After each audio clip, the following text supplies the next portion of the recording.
ìran obìnrin la fẹ́ jọ́rán, ìran ọkùnrin la fi wisdom rán. Wisdom ni tọkùnrin. Allah. Obìnrin ló lẹ́jọ́, obìnrin ló ní kó sọ̀rọ̀ báyé lè bàjẹ́ ó bàjẹ́.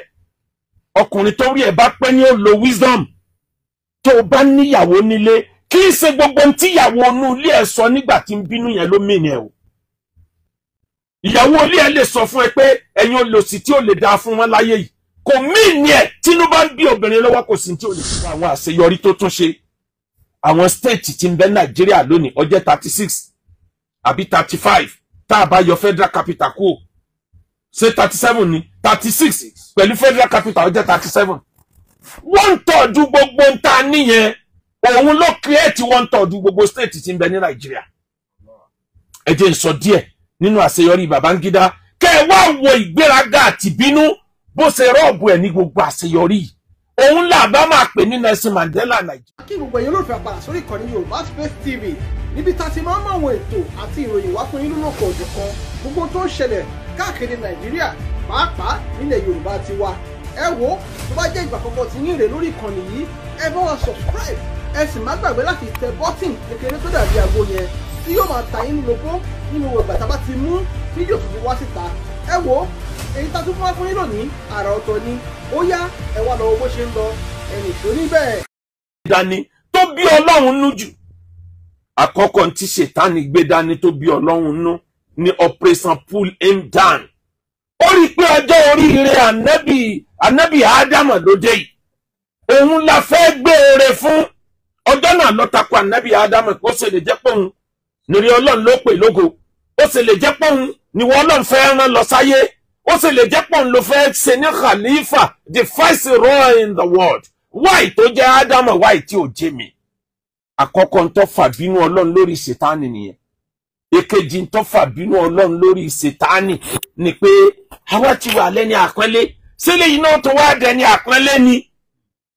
Torí òun ti ń bẹ ní òkè sánmà pẹ̀lú àwọn màláíkà tẹ́lẹ̀. Bílẹ̀ yìí náà bá tó lọ rí promotion yóò dẹni àpọ́nlé. Méjèèjì tí ń sọ majority alágbára do lórí ibú nìyẹn.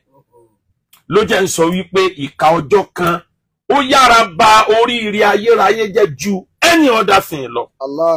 Ọmọ ìyá mi tó bá ń bẹ láyé máa ń ṣe rere sára fún àwọn ìkà tí ó ba ayé èèyàn jẹ́ pátápátá.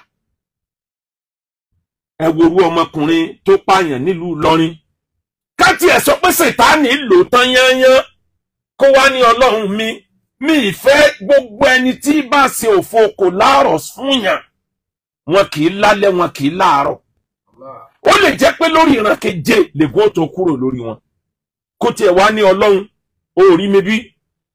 Ṣàìtánì lógun òun àfìgbò ń bọ́ ọmọ ń lò pọ̀. Ó ń bá lò pọ̀ bí kúkú bí yíyẹ tó gbá gbogbo owó tí ń bẹ lọ́wọ́ ẹ̀. Ṣé ẹ rí àdánwò yẹn bó ṣe kéré tóun?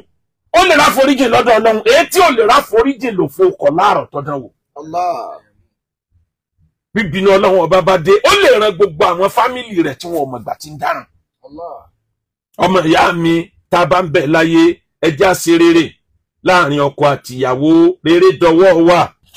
Ẹ má jẹ́ abayé ara wa jẹ́ láàrin ọkọ àtìyàwó. Ànábì wa Muhammad sallallahu alayhi wa sallam.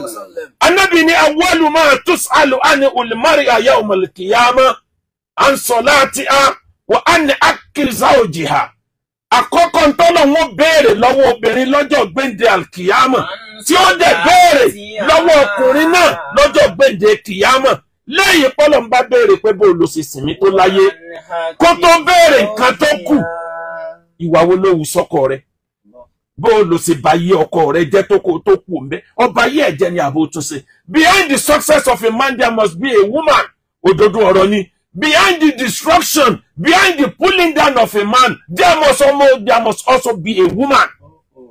Obìnrin ní gbé ọkùnrin ga, obìnrin ní jẹ ọkùnrin mọ́lẹ̀. Ẹ̀yin ọkùnrin ayé bẹ́ẹ̀ bá ṣoore fóbìnrin tó bá jàǹbá yín, ẹ má bà yé ẹ̀ jẹ́.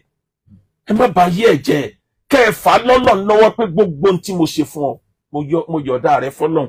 Ọlọ́run ó dá. Ó ti tó. Ọjọ́ kan ń bọ̀ tẹ́ pàdé tí conscience ò ní jẹ́ ó gbádùn. Ó ṣeéṣe kó jẹ́ pé next oríire tiẹ̀ lọ́lọ́run ó gbé fún wọn. Ẹ̀yin ọkùnrin ayé, ẹ̀yin obìnrin ayé, tẹ́ ẹ bá ràn yàn lọ́wọ́ nínú ayé, ẹ má rò yí pé tẹ́ ẹ bá bá ayé rẹ̀ jẹ́ ń tọ̀hún ò lè ga. kádàrá aláwo ó ṣòro láti yí àti yí kádàrá ó ṣòro jọjọ ibi àpẹẹrù máa dé kò ní ṣàìdé bẹ́ẹ̀ ẹ kìlọ̀ fálábòsí o kó lọ ṣọ́ra. ẹ kìlọ̀ fálábòsí kó lọ ṣọ́ra. ẹ kìlọ̀ fálábòsí kó lọ ṣọ́ra. ibi àpẹẹrù máa dé kò ní ṣàìdé bẹ́ẹ̀ ẹ kìlọ̀ fálábòsí kó lọ ṣọ́ra. kí n tó débi ọ̀rọ̀ tí mo ń lọ gangan ìṣẹ̀lẹ̀ kan ṣẹlẹ̀ láyé Hajjaj bun Yusuf.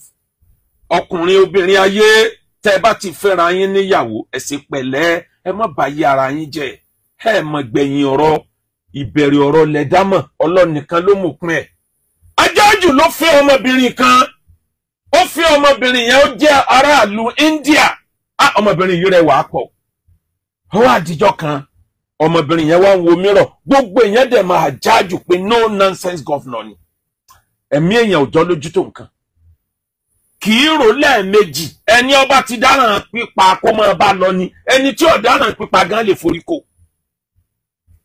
Obìnrin yìí wá ń wo mìíràn ńjọ́ kan sẹ́ẹ̀mọ̀ pé ọmọ tó dáa ọlọ́mọdé wo mìíràn kú ni bóbìnrin bá ti rẹwà mìíràn ni ọmọ wo gbogbo gbà ó wá ń wo mìíràn ńjọ́ náà ọkọ ẹ̀ ti dẹ́yìn ẹ̀ kò mọ̀ pọ́kọ ti dẹ́yìn òun ó wá ní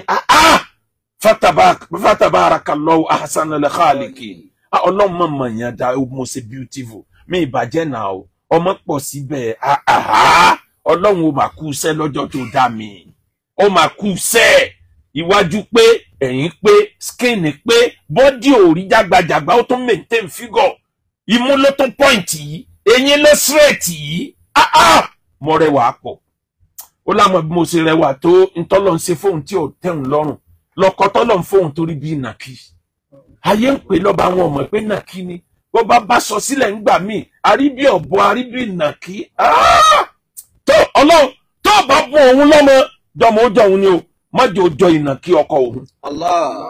Hajjaj sì wà lẹ́yìn ẹ̀ bá Hajjaj ṣe fọwọ́ tọ̀ nìyẹn ọmọbìnrin yẹn fẹ́ wọlé ọba fílẹ̀ ó kúrò ńbẹ̀ ó ń dé ààfin báyìí ó ní kán lọ arrest ọmọbìnrin yẹn kán arrest ẹ̀ nísìn wọ́n bá arrest ẹ̀ wọ́n mú lọ gbà ẹ̀wọ̀n ó lóun ó máa ronú nǹkan tóun á fi ṣe gbogbo ayé bá bẹ̀rẹ̀ sí ní bẹ̀ Hajjaj wọ́n bẹ́ẹ̀ ìgbà tó yá ó padà gbà ó ní òun one condition òun ọ̀fẹ́ mọ́ toró ti pòun nínàkì ẹ dákun tọkọ àtìyàwó bá jọ ń jà kò sí èébú tọkọ àtìyàwó ò lè búra wọn pàápàá jùlọ àwọn obìnrin òpònú ọkùnrin lóbìnrin ọmọ bú lòun náà wàá gbé àpótí tìdí àjọ búra wọn á fẹ́ kú ni ọ̀dẹ̀ ní ẹni ó máa yẹ ọ̀rọ̀ tí olóbìnrin sọ lójúmọ́ ni lóbìnrin lójúmọ́ obìnrin produce 7,000 words nígbà tọkùnrin produce 4,500 words tóbìnrin ọba tí lo 7,000 rẹ̀ tán lójúmọ́ kò ní sùn ara rẹ̀ ò ní balẹ̀ wọ́rọ́wọ́rọ́ obìnrin la fi dá kódà nínú 4,500 words sí tiẹ̀ tó yóò lò lójúmọ́ ó tún ya lò ń bẹ̀ kó lo 80 bí ọba tí ọba ṣe wèrè kó ṣe wèrè ń délẹ̀ ìran obìnrin la fẹ́ jọ́rán ìran ọkùnrin la fi wisdom rán wisdom ní tọkùnrin obìnrin ló lẹ́jọ́ obìnrin ló ní kó sọ̀rọ̀ báyé lè bàjẹ́ ó bàjẹ́ ọkùnrin tó rí ẹ̀ bá pẹ́ ní ó lo wisdom tó bá níyàwó nílé kì í ṣe gbogbo ohun tíyàwó inú ilé ẹ̀ sọ nígbà tí ń bínú yẹn ló mìíní ẹ̀ o ìyàwó ilé ẹ̀ lè sọ fún ẹ pé ẹ̀yin olòṣì tí ò lè dáa fún wọn láyé yìí kò mìíní ẹ̀ tínú bá ń bí obìnrin lọ́wọ́ kò sí tí ò lè pé kó bàjẹ́ o ọkùnrin ni ó fọpọlọ gbé pé ẹ̀dá tá a dá obìnrin mẹkìsára ni wọ́n ọlọ́rọ̀ púpọ̀ ni wọ́n pàápàá jùlọ èyí tó bá kàwé nínú wọn èyí tó bá lajú nínú wọn á dàbí ẹni pé lẹ́yìn rẹ̀ kò sẹ́dá mi ìmọ̀láyé bá a ṣe dá wọn obìnrin nìyẹn ire lẹ́sàn ìkà náà lẹ́sàn ìkà lẹ́sàn rere náà lẹ́sàn ṣèyí tó bá lè ṣe nínú méjèèjì ẹ̀san kéré àdá lórí ọmọ. ọmọ ìyá mi ni Hajjaj bun Yusuf ìgbòdìjọ́ keje tíyàwó ilé ẹ̀ ti lò lọ́gbà ẹ̀wọ̀n lórí pópè nínàkì ó bá ní ìdájọ́ mi ni pé ẹ lọ tú obìnrin yẹn sílẹ̀ ẹ jẹ́ kó kúrò nínú ìlú yìí kò gbọ́dọ̀ mú handkerchief kúrò nínú ìlú yìí òun ọ̀dájọ́ kú fún mọ́ bẹ́ẹ̀ oru ẹ̀ mọ́hun ẹ jẹ́ pé ó rìn jìnnà òun ò gbọ́dọ̀ gbúrò ẹ̀. Obìnrin yẹn bá kúrò nínú ìlú ó lọ tẹ̀dó sí abúlé kan tí òun ṣe state ẹ̀ tó jìnnà síbi tó wà. Ó wá di ọjọ́ kan ẹni tó jẹ́ president ìlú ajáàjù ní gómìnà ní governor ni president ìlú wà ń yẹ̀lú ẹ̀ wò káàkiri ó inspect àwọn ṣẹ́ káàkiri ńlọ bá rí ọmọbìnrin kan tó náà wá wòran ó bá fetí kó ẹnìkan létí kò sọ́kùnrin tó dàgbà kọjá àfẹ́ ọba ayé ń fẹ́yàwó president ń fẹ́yàwó tó bá jẹ́ ìtọ́ rẹ̀ wà ló bá fetí kó wọ́n létí ó ní ẹ bá ń wádìí ọmọbìnrin yẹn sí ò sí nílé ọkọ ní bá fún lábọ̀ wọ́n ní president wa kò sí nílé ọkọ ó ní ẹ bá ń sọ fún pé máa fẹ́ ìyàwó náà sọ pé ó ti tẹ́mi náà lọ́rùn kí n fẹ́ president ọwọ́ àdìjọ́ tí wọ́n ṣe marriage president ní òfin insult ní kò ń wá tọrọ ìyàwó gẹ́gẹ́ bí ipò òun pet gómìnà báyìí òun nípò rẹ̀ tó súnmọ́ bẹ́ẹ̀ gómìnà yẹn ni ẹ bá mi rán kó lọ tọrọ ìyàwó on my behalf. Nígbà tí ó rán yàn ó di ọkọ tó kọ obìnrin yẹn sílẹ̀ ńlọrán kó lọ bá tọrọ ìyàwó. Ọmọ ìyá mi bóore rẹ bá ń bẹ àwọn èèyàn dínà mọ́ mi wọn ò jẹ́ ń kọjá Ọlọ́run ìṣetán tí ó fún ẹ lóore ni. Allah. Bí wọn bá gbé adìyẹ gùn iye tí ó yé náà ni ó yé. Ńlá arákùnrin yìí gómìnà bá gbéra ó ti lé ìyàwó pírẹsidẹ́ǹtì. Nígbà ìyàwó jáde ó ti lo aṣọ ẹ̀há ó ti da nǹkan bojú kò dámọ̀. Ìyàwó bá gun ẹṣin nígbà wọ́n parí ìgbéyàwó tán. Ìyàwó wá gun ẹṣin yẹn wá ní mo fẹ́ lo ọlá kan lónìí ọlá pé mo ti di ìyàwó president mo fẹ́ lò. Ọ̀gá gómìnà mo fẹ́ kẹ́ fún mi ní ọ̀nà kan. Gómìnà ní ìyá wa ṣé mọ̀ pé ó ti di ìyá rẹ̀. Ìyá wa kí lẹ fẹ́ kí n ṣe màá ṣe anything. Ó ní nǹkan tí mo kàn fẹ́ kẹ́ ṣe ẹ bá mi fa okùn ẹṣin mi fún just 1 minute. Gómìnà bá mú okùn ẹṣin. Sẹ́sìn mọ̀ pé àwọn obìnrin ni wọ́n ní ṣìà. Lọ́mọbìnrin yẹn bá tọwọ́ bá pò. Ló bá mú lápèjúwe ló bá mú 500 naira. Ló bá ó mú 1000 naira ó jù sílẹ̀ lápèjúwe. Ló bá ní owó kan bọ́lẹ̀ lọ́wọ́ mi. Gómìnà ẹ dákun ẹ̀dẹ̀ bá mú owó yẹn. Ó wá ní gómìnà ẹ dákun ẹ bá mi mú 500 naira tí mo sọ sílẹ̀ yẹn. Gómìnà wá dá lóhùn pé Your Excellency 500 naira kọ́ 1000 naira lẹ́jù sílẹ̀. Ó ní mo dúpẹ́ lọ́dọ̀ Ọlọ́run tí mo ju 500 naira sílẹ̀ tọ́lọ́run sì sọ di 1000 naira mọ́ mi lọ. Nítorí pé 500 naira kò ní sùúrù Ọlọ́run wá gbé 1000 naira wá bá mi. Ó wí bẹ́ẹ̀ tọ́dà ó sí aṣọ kúrò lójú ni. Làjájú bá rí pé ìyàwó òun lòun ń fa okùn ẹ̀sìn ẹ̀. Ire lẹ́san ìkà náà ó lẹ́san ìkà lẹ́san rere náà lẹ́san. Èyí kò bá lè ṣe nínú méjèèjì ẹ̀san ké àdá lórí ọmọ. Ọmọ ìyá mi ẹ̀yin alágbára ayé olówó ayé ọlọ́lá ayé onípò ayé ẹ̀yin tẹ́ ń bẹ nípò ìjọba ẹ̀yin ọba ayé ẹ ṣe pẹ̀lẹ́ èèyàn níyìn gbogbo ń tẹ̀rí ẹ jẹ. Má fara ní ẹnìkan ẹni Ọlọ́run ọba fara ní o ò lè fara ní ìwọ gangan nù nira Ọlọ́run ló wà.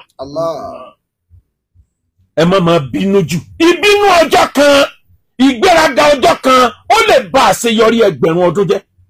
Gbogbo àṣeyọrí tó ti ń ṣe bọ̀ níjọ́ ti dáyé ó lè pààyàn mẹ́wàá kọ́lọ́ wọn má bínú. Ó lè jẹ́ pé ńjọ́ tó bá tẹ ìrà ìjọ náà lọ parẹ́. Ó kéré nù nǹkan tọ́lọ́run lè ṣe. Bẹ́ẹ̀ bá rí gbogbo ẹ̀ ẹ wo ohun tó ṣẹlẹ̀ láyé Babangida. Tí wọ́n bá ń ka àwọn pírẹ́sídẹ̀ǹtì tí wọ́n ní àṣeyọrí ní Nàìjíríà Babangida ló yẹ kó jẹ́ the best president ever tí Nàìjíríà ti ní nítorí àṣeyọrí tó pọ̀. Ẹ dákun gbogbo alágbára ayé mo fẹ́ ká kẹ́kọ̀ọ́ lára Babangida. Ẹ wò gbà tó dépò ọlá ó dépò ọlá nígbà tí Nàìjíríà òmùgọ̀ wa ò jẹ́ ká mọ̀ yí pé the best way láti handle wa ká lè ní ọjọ́ òní ó ní Buhari di àgbọn fi handle wa ń gbà yẹn. War against his indiscipline. Bọ́ọ̀ bá tọ̀ lásán báyìí ẹni tí ó mọ̀ ti dúró lẹ́yìn rẹ̀ pọ́n tọ́ sẹ́gbẹ̀ẹ́ títì. Ìsìn ni wọ́n já receipt lé ọ lọ́wọ́ ó ti tọ̀ ó ti dáràn. Àìmọye ní tiẹ̀ ayé ẹ̀ ni ọkọ̀ wa ní kíw operation kíw ẹ kíw ó kálukú ó tò ní. Gbogbo nǹkan yẹn ni wọ́n ń lé rẹ̀ àìmọye ẹni tí wọ́n ló jalè o tó jí owó ìjọba tó bá rẹ̀ lẹ́wọ̀n àìmọye ni wọ́n dájọ́ kú fún. Ìdájọ́ ọ̀kanjú kò yẹn lọ́kàn Nàìjíríà lára tó ráàrírú ẹ̀rí. IBB wá dé pẹ̀lú ẹ̀rín ọ̀mìmì ẹnìkan ọmọ pé sójà máa rẹ́rìn gbà yẹn. IBB ni the first Nigerian military president tó kọ́kọ́ rẹ́rìn. Láwọn èèyàn bá ń pè ha president wa yìí máa rẹ́rìn ẹ̀rín ní gbogbo wa náà bá ń rẹ́rìn pé nǹkan dé o ara wa tù wá báyìí ẹlẹ́rìn la ní. Àṣé nǹkan bọ̀ lẹ́yìn ẹ̀ nínú president tó láṣeyọrí pé Nàìjíríà ó mú fún federal capital lọ sí Àbújá òun ló lead ẹ̀ nítorí ikú oríṣiríṣi tí ń ṣẹlẹ̀ lẹ́kọ̀ọ́. Òun la kọ́kọ́ president Nàìjíríà tó jẹ́ military head of state tó sọra ẹ̀ di president tẹ́nìkan kò dẹ̀ lè kórè ẹ̀. Ọdún mẹ́jẹ̀ẹ̀jọ tó lò Babangida generals ẹ tún wá wo àwọn àṣeyọrí tó tún ṣe. Àwọn state tí ń bẹ Nàìjíríà lónìí ó jẹ́ 36 àbí 35 tá a bá yọ federal capital kúrò ṣé 37 ni 36 pẹ̀lú federal capital ó jẹ́ 37. 1/3 gbogbo ń ta níyẹn òun ló create 1/3 gbogbo state tí ń bẹ ní Nàìjíríà. Ẹ jẹ́ n sọ díẹ̀ nínú àṣeyọrí Babangida kẹ́ ẹ wá wo ìgbéraga àti bínú bó ṣe rọ́ọ̀bù ẹ̀ ní gbogbo àṣeyọrí. Òun là bá máa pè ní Nelson Mandela Nàìjíríà lẹ́nu. Òun ní ìbá gba iyì tó bá sanjọ́ padà wá gbà gbogbo ìjọba kalẹ̀ ní pẹ̀lẹ́pẹ̀lẹ́. Ẹ wò lápèjúwe òun ló create Yobe state, òun ló create Katsina, òun ló create Taraba, òun ló create Jigawa, òun ló create Kebbi, òun ló create Enugu, òun ló create Edo, òun ló create Delta, òun ló create Ọ̀ṣun, òun ló create Ekiti, òun ló create Akwa Ibom, òun ló create Federal Road Safety Corps, òun ló create State Security Services SSS tó di DSS lẹ́yìn, òun ló create National Intelligence Agency, òun ló create National Defence Intelligence, òun ló build the Aso Rock fìlà gangan, òun ló build the Third Mainland Bridge tí ń bẹ lẹ́kọ̀ọ́, òun ló complete Siroro Hydroelectric Power Station, òun ló construct Toja Bridge in Kebbi, òun ló create Jibia Water Treatment Plant, òun ló build the Chalawa Senga Dam in Kano, Kano Abuja Dual Carriage Express Ogbaberi, òun ló dán wò, dáàmù nílùú Kano iṣẹ́ ọwọ́ rẹ̀ ni, ECOWAS headquarter iṣẹ́ ọwọ́ rẹ̀ ni, International Conference Center l'Abuja iṣẹ́ ọwọ́ rẹ̀ ni, FHA Estate Nationwide òun ló ṣe nígbà yẹn tó ní wọ́n máa kọ́lé 1 million naira ni wọ́n gbé contract ilẹ̀ gbogbo ilé tó kọ́ sí state kọ̀ọ̀kan. Òun ló construct high court building ní gbogbo state kọ̀ọ̀kan. Ó construct federal secretariat ní 36 state. Ó construct 2 political party. Òun ló dá party méjèèjì ilẹ̀, òun náà láàrẹ méjèèjì. Òun ló sọ construct 4 divisional headquarter Nigerian Army. Òun ló construct military barrack l'Abuja. Òun ló construct Army School of Armor ní Bauchi. Òun ló construct Army Amphibious School. Constructed Nigerian Dockyard Snake Island. Constructed estate for workers of federal ministry. Àti bẹ́ẹ̀ lọ ó ti pọ̀ jù. Allah. Láṣeyọrí Babangida, òun ló construct FEPA l'Abuja.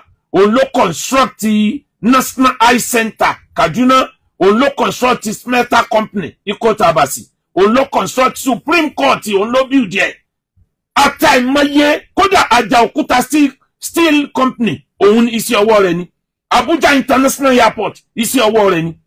Nǹkan yẹn wá pọ̀ tá a lè kà tán lórí afẹ́fẹ́. Ẹ wá wo bí Buhari ṣe bí Babangida bó ṣe wá gbìyànjú tó ìtò ní achievement. Débi pé ECOWAS respect ẹ̀ jù òun ló kọ́ ECOWAS headquarter. Iṣẹ́ ọwọ́ ẹ̀ ni. Gbogbo wọn ń kó àwọn sójà Nàìjíríà máa lọ bòmí lọ jagun iṣẹ́ ọwọ́ rẹ̀ lọ́pọ̀ jù mẹ́. Bó ṣe wá ṣe tó yẹn ọdún mẹ́jọ wá pé lẹ́yìn ìgbà tó lo tó lógún tó Wàdà lórí ọmọ. ẹ̀yin tẹ́ bẹ lórí Facebook ẹ bá wa tẹ like and love. Kí ni tí mo wá sọ débẹ̀ wá ní wípé ẹ wá àwọn bá ṣe yọrí Babangida ṣe wá pọ̀ tó yìí. Ọwọ́ àdìjọ tí wọ́n fẹ́ dìbò MKO Abiola lọ bá ọ̀rẹ́ mi só gbépo ìsílẹ̀ kí n tó dìbò. Islam MKO Abiola ò jìnnà kò gbọ́ àwọn nǹkan kan yé nípa ẹ̀sìn. Ìjọ yẹn ní Nàìjíríà ti mọ ìtumọ̀ inshallah. Babangida ní inshallah I will leave the power. Inshallah òun ṣe pọ́ búra bìbìtìnú. Lónà bá múra ó bẹ̀rẹ̀ sí campaign pé ó kó gbogbo ẹ̀jọ́ yányán. àwa dìbò ó kù kí wọ́n ànáǹsì ìbò lọ́ba di páfe wọn bá ànáǹsì ìbò kí ló dé abálọ àbábọ̀ ó di pé káńsù bò ọwọ́ ọ̀bọ̀ Abíọ́lá tó káńsù yẹn gbogbo àṣeyọrí tí ìbá ní Nàìjíríà ọwọ́ kíní yẹn ni cleaner tó pa gbogbo ẹ̀rẹ̀. Allah. Lẹ́yìn ọdún mẹ́jọ kí ló tún wá tí wọ́n bá ló tún kù yes tí wọ́n bá ní òkú mọ́ kúrò ń bẹ̀ dẹ́n quit in peace kò kúrò ń bẹ̀ àwọn ti gbà tó dàbùkù. Ó wá ń sọ níjọ́ tí ń ṣe book launch ó wá ń sẹ̀ ń dárúkọ àwọn tí wọ́n mislead ẹ̀ ẹ̀yin alágbára ayé àwọn alábòsí máa ń kẹ́gbẹ́ alágbára. Níjọ́ tí àdánwò bá dé wọn ní dárúkọ tí wọ́n mọ́ nínú rẹ́kọ̀ọ̀dù tiyín ni ó wà pẹ́yìn lẹ́sà burú tó pọ̀ tó báyìí. Agbára wo ló pọ̀ tí ó lè tán? Owó wo ló pọ̀ tí ó lè tán? Ọlọ́wọ́ ló pọ̀ tí ó lè dilẹ̀? Bó o lágbára ṣe pọ̀ tó? Ebá wa tá ń sọ̀rọ̀ náà ni. Bí kú bá dé ń sìn, ó di jọwọ́rọ́, ọwọ́ ọ̀rọ̀ ẹsẹ̀ ọ̀rọ̀ ẹni ọ̀rọ̀. Láàrin wákàtí 24 oòrùn ti dé. Kí ni fàárí ènìyàn? Ìwọ tó jẹ́ pé ìbẹ̀rẹ̀ ayé rẹ, sperm tí wọ́n fi dá ẹ, sperm tí ń rùn bí ẹyin ni. Ọ̀ ń gbáyé pẹ̀lú òórùn bọ́ ọwọ́ tọ́lẹ̀tì ẹnìkan ò lè wọbẹ̀ ní ìṣẹ́jú 5 lẹ́yìn bọ́ bá jáde. Ǹjẹ́ ọba kú 24 hours ó ti dòórùn kí wàá ní fàárí ẹ kí ni ìgbéraga? Bọ́ ọba sóore láyé mọ́ dúró tì mọ́ sọ pé wọ́n ló dàrú. Ẹ wá dákun ẹ wá béèrè àwọn tí Babangida wá mention wọn pé àwọn ni wọn ò jẹ́ kó sílẹ̀ àwọn ni wọ́n rẹ́dì láti pa òun wọ́n rẹ́dì láti pa MKO wọ́n rẹ́dì láti pa gbogbo wọn. Ẹ wá bí wọ́n léèrè ǹjẹ́ nìkan dákọ̀ wọn mọ́ lẹ́yìn. Allah. Tó bá jẹ́ ká yóò tì ọ́ ní tìkùtì ìwọ nìkan ni ó kù. Iná lẹ́san. Ṣèyí tó bá lè ṣe nínú méjèèjì. Ẹ̀san ké àdá lórí ọmọ. Ẹ wá wo ìgbà tí IBB tó wá ṣẹ̀ṣẹ̀ ń ṣe apology after 32 years. Ló ṣẹ̀ṣẹ̀ wá ń confirm pé MKO lọ́wọ́ léèbò. Ǹjẹ́ lè dá MKO padà sórí ààrẹ? Só lè jí dìde? Ìdílé MKO tó dẹyọ látara wàhálà yẹn ṣé kò mọ̀ pé òun lọ́lọ́run ó bí léèrè. Ládìlé ahoro ilé ọládìlé ahoro nítorí ìṣẹ̀lẹ̀ yẹn bó ṣe kéré mọ̀ yẹn. Ẹ lọ ilé Abíọ́lá lẹ́nìkan ẹ lọ wo bí bẹ́ẹ̀ ṣe rí. Bówó náà ṣe pọ̀ tó Ọlọ́run ló mọ bí owó náà padà rá sí nítorí ìbínú ọjọ́ kan. Tí wọ́n bá wá ń ka tí wọ́n bá invite àwọn president lágbàáyé pé wọ́n fẹ́ búra fún lórí orílẹ̀-èdè tuntun wọn à ní ṣe mistake pé wọn à jẹ́ ṣe mistake ẹ̀ lágbàáyé torí pé wọ́n gbàgbọ́ pò ń lọ́fẹ́ ìlú gómìnà òní ẹ̀yin alága ìní ẹ lọ jókòó jẹ́ ẹ jẹ́ nǹkan kan níwájú Ọlọ́run ire lẹ́san ìkà náà. Ó lẹ́san ìkà lẹ́san rere náà lẹ́san. Èyí tó bá lè ṣe nínú méjèèjì. Ẹ̀san ké àdá lórí ọmọ. Ẹ̀san ké àdá lórí ọmọ. Ẹ̀san ké àdá lórí ọmọ. Èyí tó bá lè ṣe nínú méjèèjì. Ẹ̀san ké àdá lórí ọmọ. Nínú ayé ẹ̀dá ò lè ṣe kọ́ ọmọ sí ìyàn bá rìn. Nàwa ìbú dàrí àdàbátini. Àdàbátini. Fàyínà yóò kádùn làbí ìbú máma ra bèèṣù wà lánàá. Ìlàwàlì fíìmà náà sí ìbú kọ́dídùkùtù olúwan wàdùkùtù mọ́rán. Kàdàkà àìsùlì fàtà dòròbò. Kàdàkà àìsùlì fàtà. Nàwa ìbú dàrí àdàbátini. Ó máa ń kọ́ ẹ̀dá lẹ́kọ̀ọ́ akéwùgbà gold. Nàwa ìbú dàrí àdàbátini. Mo kọ́ ẹ̀kọ́ tó pọ̀ nípa ènìyàn láyé. Mo kọ́ lẹ́sìn tó pọ̀ lára ènìyàn. Nàwa yóò wá dùn lábẹ́ mọ́ra bẹ́ẹ̀sọ wà lánàá èmi. Ìlàwàlì fíìmù náà sí ibú. Kò sí aburú tọ́kàn ẹ láyé, kò sí rere tọ́kàn ẹ tó ní nǹkan tọ́lọ̀ fẹ́ kó gé nínú. Kọ́dídùkú tòlúwà eléyìí tó ń lọ lórí afẹ́fẹ́ gbẹ̀yìn kùtù olúwan. Wàdùkùtù múra kàdàkà àìsùlẹ̀ fàtà dòròbò. Kàdàkà àìsùlẹ̀ fàtà dòròbò. Àti báyà láyé ni tó bá wo ayé ẹ̀dá gbogbo wọn ni wọ́n ní role tí wọ́n fẹ́ play nínú ayé ẹ̀. Òǹkàlùkù ni ó kọ́ tàn kan sílẹ̀ màmá ra bí sówà lánàá ilé wà ní fíìmánà síbú. kọ́jú dòkòtò hollowan wàdùkùtù múra kàdàkà ìṣúlẹ̀ fàtàdùrùbù. kàdàkà ìṣúlẹ̀ fàtàdùrùbù. a ti sọ̀rọ̀ kékeré fún yàn rí tó gbé wa sókè. tí ń pariwo wípé eléyìí tóbi ju pírẹsidẹ́ǹtì lọ. a ti sọ̀rọ̀ tó tó dìdí ilé fún yàn rí tó sì fẹ́ jàn wá mọ́lẹ̀ kọ́jú dòkòtò hollowan. wàdùkùtù múra kàdàkà ìṣúlẹ̀ fàtàdùrùbù. gbogbo ẹ̀yin tẹ́ ń pè mí lórí ọ̀rọ̀ tó ń lọ ẹ ti jù bá yẹn lọ ẹ dákun àní mi ò lésì tí ń fẹ́ nìkankan ọba mi ń bá mi ń fèsì. nàwa ìbúdárì bọ́lọ́hún bá ti gbèjà ẹ̀ dá kí lÓlúwa ẹ̀ tó ń bínú sí. ọlọ́run dákun gbèjà mi jà lójú àbínú ẹ̀. bọ́lọ́hún bá ti gbèjà lọ́lọ́hún dákun gbèjà mi jà. ẹ ṣe bú ẹni tẹ́ ń bú yẹn òkèlè ń wò ẹ̀ wò sàlẹ̀. èmi ni mo lọ sílùú Ìlọrin tí mo ní tírípù kan ètò lè ọjọ́ náà tó ní tòní kò tán bẹ́ẹ̀.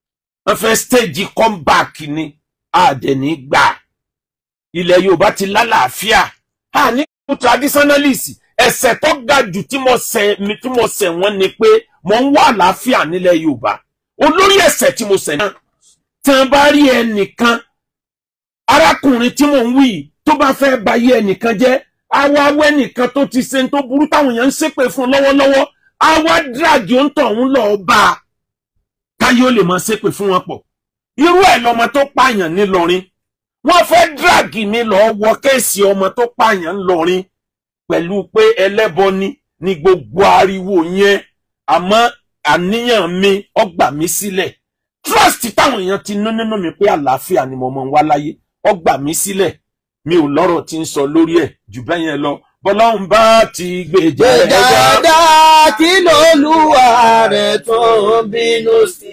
àlọ́ lọ́hún dákun gbèjà mi jà lójú ràbí.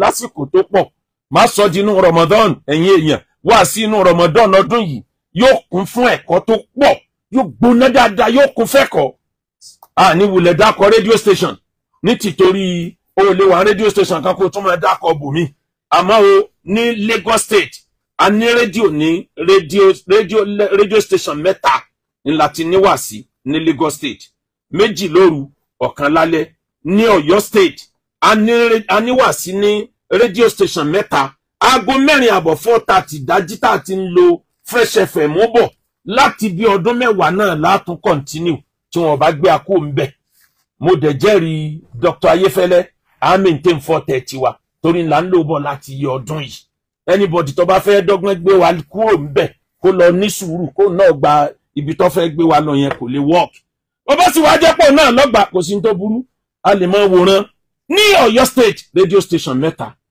ní Ọ̀ṣun State radio station kan ní Kwara State radio station méjì ní Ogun State radio station kan àwọn ibi tá ti ṣe wá sí nìyẹn lẹ́yìn ẹ̀ wá nítorí internet ní gbogbo alalẹ́ ní gbogbo àsìkò sàárì aago 4 òru a máa play wá sí wa lórí internet yìí lórí page Akeugba Gold ọmọ Akeugberu pẹ̀lú Alwazir TV ńlá fi ní kẹ́ tètè lọ follow wọ́n ti hijack àwọn page wa tó ní over 300,000 wọ́n ti bàjẹ́ nítorí wàhálà tí ń fà yìí náà ni wọ́n fẹ́ ká ní àyè tá ti reply táwọn bá dá wàhálà sílẹ̀ ní ó fi kọ́kọ́ hijack gbogbo page wa yányán lẹ́yìn pé hijack page wa ní a bẹ̀rẹ̀ sí ti game yẹn wọlé one after another àmọ́ kò tu irun kankan lára wa èmi mọ̀ ní Akeugba Gold ọmọ Akeugberu òjò ní kí sẹ̀kẹ̀rẹ̀ dẹ̀ tí wọ́n bá ń kì mí pé ọmọ òjò pa sẹ̀kẹ̀rẹ̀ mọ́ dẹ̀ kò sí iye òjò tó lè rọ̀ kò lè dẹ̀ sẹ̀kẹ̀rẹ̀ ibi mo dúró sí àlàáfíà lẹ Yorùbá mi ò compromise ẹ̀ àlàáfíà ó jọba nílẹ̀ Yorùbá ìbàjẹ́ tẹ́ni pọ́ọ̀dì bá rí kan máa ṣe kiri àní bára wa jà Muslim ẹlẹ́sìn Christianity ẹlẹ́sìn traditionalist Yorùbá jọ ni wá àní dẹ̀sìn pọ̀ ni ó kálukú ọmọ ṣe tiẹ̀ lọ́tọ̀ọ̀tọ̀ torí tí mò ń pariwo yẹn náà fi ń pariwo pé ẹ̀rí pé tọ́rọ̀ bá ti dọ̀rọ̀ àwọn traditionalist ìmọ̀ support àwọn traditionalists wallahi mi support wọn rí láyé justice ni mo ń ṣe bọ́rọ̀ bá ṣe wá ni mo ṣe tẹ̀lé níjọ́ mo dẹ̀ ti ń sọ̀rọ̀ ẹ lè rí nǹkan kan tí mo sọ tẹ́ sọ pé ọ̀sẹ̀ eléyìí ó dẹ̀ fail torí common sense ni mo fi ń sọ̀rọ̀ wisdom ni mo fi ń sọ̀rọ̀ aya Quran ni mo fi ń sọ̀rọ̀ kò lè fail tóró dodo ni ọlọ́run tó dá mùsùlùmí ló dá christianity òun ló dá traditionalist ọlọ́run kápá kó mọ̀ dá wọn pẹ́ẹ̀pẹ́ wáyé kó jẹ́ pàwọ́ mùsùlùmí nìkan ni nígbà ọlọ́run ti dá wọn wáyé tèmi ti jẹ́ tí ń sọ pé kán kò láyé àjọ gbáyé lálàáfíà ni àjọ máa bẹ ní àjọ máa wọ́nà bílẹ̀ Yorùbá ó ṣe progress ní ìyẹn ní ọ̀ràn tí wọ́n dá majority sí tí wọn ò gbọdọ̀ rí mi lójú èpè ni èébú ni irọ́ pípamọ́ ni kò nítumọ̀ kankan nítorí náà tó bá dinú Ramadan àwọn tí ń sanwó wáàsí wa Ọlọ́run san yín lẹ́san dáadáa látòkè délẹ̀ ẹrú Ọlọ́run kan wọ́n ti láwọn fẹ́ gbórúkọ àwọn pamọ́ ní àwọn fẹ́ ṣe fi sabilillah ni ká mọ̀ mọ́ dárúkọ bàbá náà Ọlọ́run san yín lẹ́san dáadáa ẹ wá rí ọlá ṣe wà bànà àwọn náà ò ní adárúkọ àwọn àmọ́ wọ́n deserve bàbá wọlá ṣe wà bànà ẹ ní máa padà sí wọ́n ti sponsor wáàsí wa láìmọye station kódà tó fi dórí tẹlifíṣàn tó popular ju gbogbo Nàìjíríà ọ̀kan l'Abuja ọ̀kan l'Èkó á wà ńbẹ̀ ní Ramadan yìí kọ́lọ́run ṣe ní rọrùn fún wa ẹni fẹ́ ra lẹ̀ ẹni fẹ́ ra lé ẹ bá lè ṣe Akéwùgbàgbé òdìdòwò pọ̀ aláwọn lẹ̀kan tá a fẹ́ sáré tà ó tó bí 100 Lagos Ìbàdàn expressway a fẹ́ commit owó sórí business abárẹ́ni tó lè yọjú á dín owó lórí ẹ̀ along Ìbàdàn Lagos expressway ọ̀kan face express ni ọ̀kan bẹ ní along Ìbàdàn Ìṣẹ́yìn road bíi 200 acres á dín owó lórí tiẹ̀ náà babárẹ́ni tó níjẹ̀ tora a fẹ́ sojú kòkòrò ilẹ̀ kan tá a rí tá a fẹ́ kó bọ́ ẹ bá wá dòwò pọ̀ Ọlọ́run dùn ẹ̀yin náà nù á gbádùn ájì náà jọba ájì ọdún yìí ẹ lọ kọ sílẹ̀ ó ṣeé ṣe kọjá àràfà àjìmá o 10 ájì báyìí bọ́ sí Thursday tí wọ́n báyìí mention Thursday pé ní ó pé 29 no ní ó pé lóṣù tó síwájú ní òde kan ẹ máa retí pé ó lè pé ó ṣeé ṣe bẹ́ẹ̀ bákan náà ẹni tí ń wọ́kọ̀ ẹni ń wáyà ẹ text message tàbí kẹ́ lo WhatsApp number ẹ rántí ní gbogbo ilẹ̀ Yorùbá àwa la kọ́kọ́ ṣe mass wedding tá a jọyìn ọkọ àtìyàwó 200 pọ̀ ní 2016 bàbá Ìmáàmù Ìbàdàn tòní ní ọjọ́ ìwọ̀n pọ̀ lọ́jà àbá matchmaking wa ní tí ó dẹ̀ farabalẹ̀ ajá tó bá lóhùn mọ̀ gbẹ́ jẹ ẹdẹnu ẹ̀kọ́ sọ́kàwé orí platform wa àwọn obìnrin tí ń bẹ lórí platform matchmaking wa mo fi Ọlọ́run búra di more than 3,000 mélòó lọkùnrin àákìmọ́lẹ̀ nu obìnrin 3,000 àdúpẹ́ fọ́lọ́run tí ń fọ̀ wá mọ́ ní gbogbo àyè nítorí náà ẹ mọ́ ọmọ yín wálé ẹ̀kọ́ wa Royal Google Pro School àti ilé kéwu wa ààyè wà fáwọn ọmọ tí wọ́n bá fẹ́ mọ́ sun ilé kéwu bẹ̀tà àní gba ilé kéwu tóbi jọ̀ǹpù ọmọ tí ò padà wá mọ́ ìyẹn là ní gbà ẹ dákun ẹ bá wa dòwò pọ̀ gbogbo ẹ̀yin tẹ́ ti ń tẹ́ pè wá fún public lecture nínú Ramadan kò fẹ́ sí ọjọ́ kan tá à ní wáàsí àmọ́ ìyẹn ò ní kárí wáàsí kó tóbi ká tó mọ́ gbégunra wọn o àmọ́ ń ṣe wáàsí méjì mẹ́ta ń jọ míì àsìkò ara làbúra ìgbà tí ó bá tó 10-20 years sísìn a lè má láǹfààní àti máa lọ wáàsí mẹ́ta mẹ́rin mọ́ nítorí náà 08057 81 81 80 080 350-6612 ìrẹ́ lẹ́sàn ìkà náà lẹ́sàn. Ìkà lẹ́sàn rere náà lẹ́sàn. Èyí ó bá lè ṣe nínú méjèèjì. Ẹ̀san ké àdá lórí ọmọ.